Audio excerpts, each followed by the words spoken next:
سلام زي برام تدنيايو هامي جعلو كبراتن كبرانن نحزينا بخم زوادنا يوم قدستي معبالتات كنا كافلو كوينا نابزي چانال حديث زغونخم تختاتلتي چانالنا سبسكرايب بمبار بيسبك تخونو نعدم نحزينا بخم زبالخو ما قدستي معبالتات ارستوم كقدم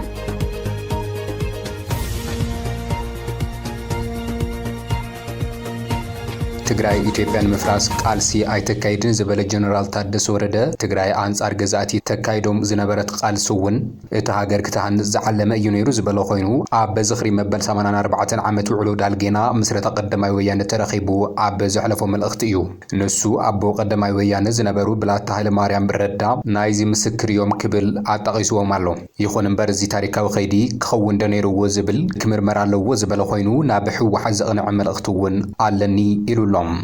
ኣብ ሓድነት ትግራይ ድሂቡ ዝሕለፈ መልእኽቲ ምስቲ ኣብ ስርዓት ሃይለ ስላሴ ዝነበረ ዘይሱምር ቃልሲ ዘተሓዞ እቲ ኣካታዓይ ዝተባሃለሉ ጀነራል ቃልሲ ቀዳማይ ወያነ ዝፈሸለ ብስንኪና ብሕድሕድና ምትኳስና እዩ ክብል እውን ገሊጹሎም ብዝርዝር ናባኹም ክንቅርቡ ኢና 8 ቢልዮን ብር ናይ በጀት ድጋፍ የድልየንሎ ዝበለት ትግራይ ሓገዝ መንግስቲ ፌደራል ይደለለኹ እውን ኢላላ አዲስ አበባ ዘደንገጸ ውሳነ ትራምፕ እውን ተቃሊሕሎም ካብ አዲስ አበባ ናብ አስመራ ዝውሕዙ ዘለው ናይ ምሕጸንታ መልእኽታት እንታይ ምላሽ ረኺቦም ዝብል ትሕዝቶውን አባና ክትረኽብዎ ኢኹም ኣብ ኢትዮጵያ ዝምዕብሉ ዘለው ተቃውሞታት ዩኒቨርሲቲ ተምሃሮ ኣብቲ ስርዓት ዘስዕቦ ዘለው ጸቕጢ ዝምልከቱ እውን ኣብ ናይ ሎማዓንቲ ዳህሳስና ክነካፍለኩም ኢና ክሳብ መወዳእታ ሓቢርኩም ናጽንሑም ትግራይ ኢትዮጵያን መፍራስ ቃልሲ ኣይካይደትን ከተካይዱውን ኣይትኽእልን ዝበለ ጀነራል ታደሰ ወረደ ትግራይ አንጻር ገዛእቲ ተካይዱ ዝነበረት ቃልሲ እውን እቲ ሃገር ክተሃንጽ ዝዓለመ እዩ ነይሩ ዝበለ ኮይኑ ኣብ ዝኽሪ መበል 84 ዓመት ውዕሎ ምስረታ ቀዳማይ ወያነ ተረኺቡ ኣብ ዘሕለፎ መልእኽቲ እዩ ኣብ ስርዓት ሃይለ ስላሴ ዝነበረ ዘይስሙር ዝበለ ቃልሲ ምስ ሓድነት ትግራይ ዘተሓሓዘ ኮይኑ ቀዳማይ ወያነ ዝፈሸለ ብስንኪና ብሕድሕድና ምትኳስና እዩ ክብል እውን ገሊጹ ወይ ብምጽልላምን ሽማሽን ብምሃብን ሓድነት ህዝቢ ትግራይ ምርጋጽ ኣይከኣልን እውን ኢሉሎም ሎሚ 12 ሕዳር 2018 ዓመተ ምህረት ብምኽንያት ዝኽሪ መበል 84 ዓመት ውዕሎ ዳልጌናን ምስረታ ቀዳማይ ወያነ ኣብ ዝተሳለጠ መድረኽ ዝተረኸበ ፕሬዝደንት ግዝያዊ ምምሕዳር ትግራይ ሌተናል ጀነራል ታደሰ ወረደ ጸላእን ፈታውን እናበልኻ ሕድሕድኻ እናተጸላልኣኻን ሽማሽም እናተዋሃብኻን ሓድነት ኣይሰምርን ዝወስኸ ኮይኑ ኮታስ ኸመይልና ሓደ ንኾን ኢልኻ ብምሕሳብ ብምስራሕን እዩ ሓድነት ትግራይ ዘረጋገጽ ክብል ድማ ነቲ ኣብ 60ታት ዝመሰረቱ ፖለቲካዊ ውቅር ማለሊታዊ ናይ ጻዕዳን ጸሊምን ፖለቲካ ሕወሓት ተቃዊሙሎም ባነራት ለጢፍኻ ብሄራዊ ሓድነት ዝብሉ ጭርሖታት ስለ ዝሓስኻን ኣኼባ ስለ ዘካየድኻን ነቲ ጭርሖ እውን እናደጋገምኻ ብምዝማርን ዘረጋገጽ ሓድነት እውን የለን ክብል ዝወስኸ እቲ ጀነራል ነቲ ሕወሓት ዘካይዶ ዘሎ ጎስጓስ ዝምልከት ወቀሳ እውን ኣቕሪቡሎም ቀንዲ ምኽንያት ውድቀት ቀዳማይ ወያነ እቲ ዝነበረ ውግእ ናብ በዓልኻ ንበዓልኻ ምውጋብ ምቕያር እዩ ዝወስኸ ፕሬዝደንት ጀነራል ታደሰ ወረደ እቲ ጸገም ካብ እንግሊዝ መጻ ነፈርቲ እንተይኮናስ እቲ ኣብ ውሽጥና ዝተፈጠረ ምክፋል ዘስዕቦ ሕድሕዳዊ ምትኳስ ክብል ገሊጹ ብምዃኑ እውን ሕዚ ውግእ ዝመጸና ኣብ ውሽጥና ብዘሎ ምክፋል ምኽንያት እዩ እውን ወሲኹሎም እንተ ተደፈርና እውን ኣብ ውሽጥና ብዘሎ ድኽመትን ምክፋልን እዩ እውን ወሲኹም ስለዚ ኣብ ቀዳማይ ወያነ ዝነበረት ዋና ናይ ውሽጣዊ ምድኻም ምኽንያት ያ ክብል ድማ ገሊጹ ቀዳማይ ወያነ ዝወደቐሉ ስሕተት ንኣና እውን ይፍተነናሉ ዝወስኸ እቲ ጀነራል እዚ ስሕተት እዚ ብምእራምን ሓድነትና ክነጠናኸር ይግባእ እውን ኢሉሎም ውግእ ክኽፈተልና ዝኽእል ብና ውሽጣዊ ድኽመትና ጥራሕ እዩ ዝበለ ንሱ ነቲ ብሄራዊ ሓደጋ ትግራይ ኮይኑ ትግራይ ኣብ ምግማዕ ተጸሚዱ ዘሎ ብልጽግና ዝገብሮ ዘሎ ምድላው ኹናትን ናብ ትግራይ ዝጸጉዖም ዘሎ ኣጽዋራትን ዝበሎ ነገር የለን እዩ ናይ ውሽጥና ድኽመትን ምክፋልን ናብ ሓደጋን ተቓልዓይነትን ከሳጥሕና ገይሩና እዩ ዝበለ ኮይኑ ምጥንኻር ሓድነትና እቲ ቀንዲ ውራይና ክኸውን ይግባእ ድማ ኢሉ ኣብ ታሪኽና ምስናድን ናብ ወለዶ ምምሕልላፍን ዓቢ ጸገም ኣለና ዝበለ ጀነራል ታደሰ ወረደ ኩሉ ዜጋ ናይ ባዕሉ ታሪክ ብምስናድ ትግራይ ከበርኾ ይግባእ ድማ ኢሉ ናይ ትግራይ ታሪኽ ብዙሕ መጽሓፍቲ ከም ዝወጾ ብምግላጽ እቲ ሕዚ ዝኒሆ ወለዶ ታሪኩ በአፍ ከሆነስ በሰነድ ክጽሕፎ ይግባእ ኢሉ ትግራይ ዛጊድ ተካይዶም ዝነበረት ቃልስታት አንጻር ገዛእቲ ስርዓት ኢትዮጵያን በር ኢትዮጵያን መፍራስ ከም ዘይነበረ ብምግላጽ ብላታ ሃይለ ማርያም ረዳውን ነቲ ሽዑ ዝነበረ ስርዓት ብምፍራስ ህንጸት ኢትዮጵያ ንምግሃድ እዩ ዝተቃለሰ ኢሉሎም ብላታ ሃይለ ማርያም ረዳ ኣብ ዝነበሮም መሪሕ ቃልሲ አንጻር ስርዓት ሃይለ ስላሴ በር ኢትዮጵያን መፍራስ ኣይነበረን ወሲኹሎም ዝገብርዎ ዝነበሩ ቃልሲ ኢትዮጵያን ምጽናዕ እዩ ነይሩ ምኽንያቱ ድማ ኢትዮጵያ ናይ በዓልና እያ ዝብርድ ስለ ዝነበሮም ይሉሎም ካብ ኣሽዑ ጀሚሩ ትግራዋይ ኢትዮጵያን ምቕናዕ እምበር ንምፍራስ ኣይተቃለሰን ድማ ኢሉ እዚ ጽቡቕ ነይሩ ዶ ዝብል ምርኣይ ዘድሊ እዩ ዝበለ እኳ እንተኾነ ካብዚ ቀፂልና ንሕና እውን ኢትዮጵያ ንምጽናዕ መስዋዕቲ ከፊልና ኢና ዝኸፈልናዮ ዋጋ ኩሉ ገዛእቲ ንምቋምን ዓዲ ንምጽናዕን እምበር ካልእ ዕላማ ኣይነበሮን ድማ ወሲኹም ስለዚ ድማ ዝበለቱ ጀነራል እታ ናይ ወያነነትና ዕሙቕ ጽንዓትን ምርምርን ክግበረሉ ከም ዘለዎ እዩ ገሊጹ ዘሎ ወያነነት ባቑሜን ወይ ምሕዳር ኣብ ዝመጽእ ቁጽሪ እናተሳኻን እናተኣካከብኻን ሰብ ካብ ዝነበረ ነይሩ ካብኡ ዝኽረ ሰማዕታት ብምግባር ዘብዕለሉ ኣይኾነን ዝበለት ጀነራል ባቁሜን ክትመጽእ ከላ ፓናሊስ መን ኣሎ ኢልኻ ተጓይኻ ምስራሕ ኣይኾነን ስለዚ ናይ በዓልና ታሪክ በዓልና ንሰንድ ድማ ኢሉ ኣብ ዝኽሪ ቀዳማይ ወያነ ኣብ ዝሕለፎ መልእኽቲ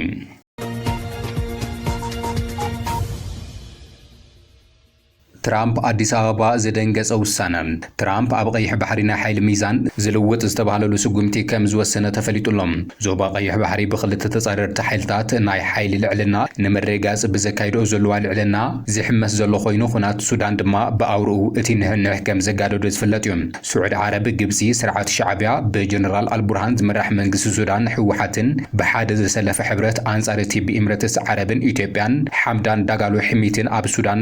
ኾነ ኣብቲ ዞባ ዝፈጥርዎ ዘለው ህውከት ደው ዝብሉ ምዃኖም ዝፍለጥ ኮይኑ ኣብ ቀረባ እዋን እቲ ስዑድ ዓረብ ትመርሑ ጥምረት ንሓይሊ ሚዛን እናወሰደ ይመጽእ ከም ዘሎ ይግለጽ እዩ ናይዚ መቐጸልታ ድማ ስዑድ ዓረብ ኣብ ኣሜሪካ ዘካይደቶ ምብጻሕ ሓድሽ ምዕባለ ሒዙ መጺሉ ብፍላይ ድማ ብኢዳታውነት ሕብራት ዓረብ ኢምሬትን ካልኦትን ኣብ ሱዳን ዘካይድ ዘሎ ዝኸፈ ህልቂት ደው ክብል ትራምፕ ዝሃቦ ትእዛዝ ናይ መሐመድ ቢን ሳልማን ጽዕንቶን ነቲ ሓይሊ ሚዛን ዝልውጥን ኣዲስ ኣበባ ሕማም ርእሱ ኮይኑ ከም ዘሎ ፍልፍላት ይሕብሩሎም ስርዓት ኣስመራ ዝሕጉስ ምዕባለ እውን ተባሂሉ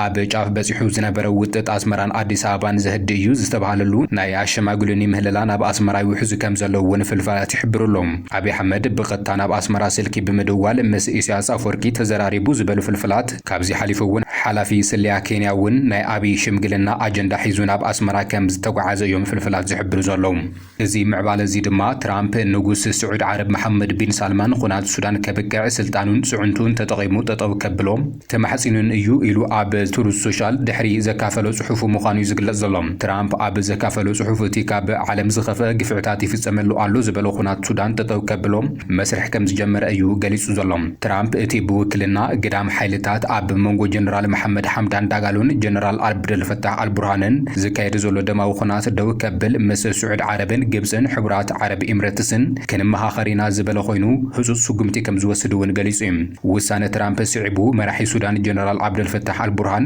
ንንጉስ ስዑድ ዓረብን ንትራምፕን ምላሽ ዝሃበ ኮይኑ እቲ ኩናት ደው ንምባል ክልቲኦም መራሕቲ ብዝወሰንዎ ውሳነ ኣዝዩ ሕጉስ ከም ዝኾነ ኣብ ኤክስ ገጹ ኣብ ዝጸሓፎ መልእኽቲ ናይ ትራምፕን መሐመድ ቢን ሳልማንን ስም ጸሪሑ የቐኒየለይ ክብል እውን ጽሒፉሎም እዚ ድማ ንቀዳማይ ሚኒስትር አብይ አሕመድን ንሕሚትን መርድ እዩ እናተባሃለሉ እዩ ሕልሚ ቀይሕ ባሕሪ ስርዓት ብልጽግና ብስዑድ ዓረብ ዲፕሎማሲያዊ ልዕልና ማይ ተሓዊስዎ ከም ዘሎ ብዙሓት ይገልጸሎም ሕብራት ዓረብ ኢምሬትስ ናብ ቀይሕ ባሕሪ ዘለዋ ድሌት ዝፍለጥ ኮይኑ እዚ ንምፍጻም ድማ ስርዓት ብልጽግና ዋና መሳርሒ ብምግባር ከም እትጥቀመሉ እዩ ዝንገር ኣብዚ ቀረባ እዋናት እቲ ሃገር ንኢትዮጵያ ብትህቦ ደገፍ ድሮናት ዜጋታት እናቐጠፉ ዝቕጽሉ ዘለዉ ኮይኖም እቲ ሃገር ካብ ኢትዮጵያ ኢዳ ክትልዕል ጻውዒታት እውን እናቐረቡ እዮም ጸኒሖም ይኹን እምበር ድሮናት ዓረብ ብምትእማን ኣብ ስልጣን ዘሎ ዝእመን ስርዓት ብልጽግና ብዘይካ መሐመድ ቢን ዛይድ ኣብ ስልጣን ዝጸንሐሎም ግዜያት ክሓጽሩ እዮም ዝብሉ ተንተንቲ ይገልጹሎም ሓደ ስጋት ግን ኣሎ ይብሉ ፕሬዝደንት ትራምፕ ነቲ ረብሓ ስዑድ ዓረብ ማእኸል ዝገበረ ስጉምታት ክወስድ ዝኽኣለ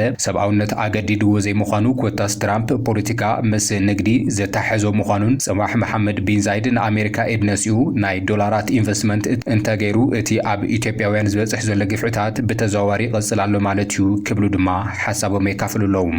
ይኹን እምበር ሕዚ እውን ኣብ ኢትዮጵያ ካብ ቀረባ ግዜ ዝምዕብሉ ዘለዉ ናይ ተምሃሮ ተቃውሞታት ናብ ፖለቲካ ከይሸጋገሩ ዓብዪ ስጋት ፈጢሩሎም ኣብ ኢትዮጵያ ዝምዕብል ዘሎ ተቃውሞታት ናብ ፖለቲካ ከይሸጋገር ኣዲስ ኣበባ ኣብ ልዑል ስጋት ከም ዘላ እውን ምፍላጥ ተኻኢሉሎም ኣብ ዩኒቨርሲታት ኦሮምያ ዝካየዱ ዘለዉ ተቃውሞታት ካብ መዓልቲ ናብ መዓልቲ እናሓየሉ ይኸዱ ምህላዎም ዝፍለጥ ኮይኑ እቶም ተቃውሞታት ካብ ሚኒስተር ትምህርቲ ዝተዋሃበ ሓድሽ መምርሒ ስዒቡ ዝተጀመሩ ምዃኖም ድማ ይግለጽ እዩ ተምሃሮ ዩኒቨርሲቲ ሳልሳይ ዓመት እንትዛዝሙ ነፃ ናይ መምህርነት ግልጋሎት ክገብሩ ዝብል ደንቢ ብምንጻግ ኣብ ኣደባባይ ካብ ዝቃወሙ ሳልሳይ መዓልቶም ሒዞም ኣለዉ። ኣብ ዩኒቨርሲታት ኣርሲ፣ ሃረማያን፣ በሎሆርያን ካልኦት ዩኒቨርሲታት ክልል ኦሮሚያ ዘካይድዎ ዘለዉ ተቃውሞ ናብ ካልኦት ዩኒቨርሲታት ክሸጋገር ከም ዝኽእል ግምታት ይወሃብ ዘሎ። ካብዚ ሓሊፉ እውን ናብ ክልላት ኣምሓራ ዝተሸጋገረ ተቃውሞ ከይህሉ ኣዲስ ኣበባ ኣብ ልዑል ስግኣት ከም ዘላ እዩ ተገሊጹ ዘሎ። ኣብተን ተቃውሞ ዝተልዓለለን ዩኒቨርሲታት ልዑል ማእሰርትን ምህዳን ተምሃሮን ይካይድ ከም ዘሎ ብተንቀሳቐሲ ምስልታት ዝቃልሑ ዘለዉ ሓበሬታታት የመላኽቱ ዘሎም። ፖሊስ ፌደራል ተምሃሮን ተሃደን ዘርእዩ ሓበሬታታት እውን ይቃልሑሎም። እቶም ተምሃሮ እውን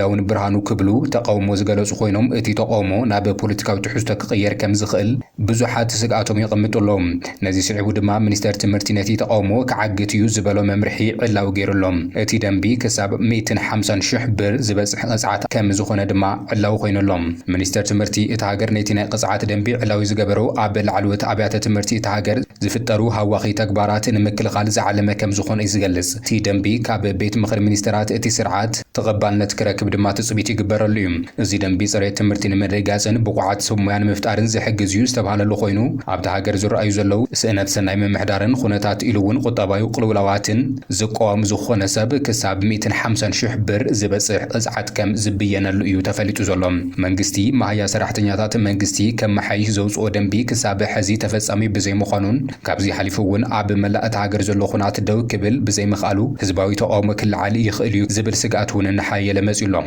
እቲ ስግኣት ስርዓት ብልጽግና ካብ ግድብ ናብ ወደብ ዝብል ጉስጓስ ዕንቅፋት ክኸውን ከም ዝኽእል እውን ተገሊጹ እዩ። ስርዓት ኣብይ ኣብቲ ሃገር ዝምዕብሉ ዘለዉ ናይ ህዝቢ ሕቱታት እቲ ብጀነራላቱ ሓዊሱ ክፍክረሉ ዝጸንሐ ጉዳይ ዓሰብ ደው ከብሎ ከም ዝተገደደ ድማ ፍልፍላት ይሕብሩሎም። ነዚ ስዒቡ ድማ ናብ ኣስመራ ሽምግልና ከም ዝለኣኸ እዩ ተፈሊጡ ዘሎ። ናይዚ ምኽንያት ድማ ብቐንዱ ኣብቲ ሃገር ካብ መዓልቲ ናብ መዓልቲ ንሓየለ ዝመጽእ ዘሎ ንዓብዪ ዝመስሉ ምንቅስቓሳት ስግኣት እቲ ስርዓት ኮይኖም ቀጺሎም ከም ዘለዉ ድማ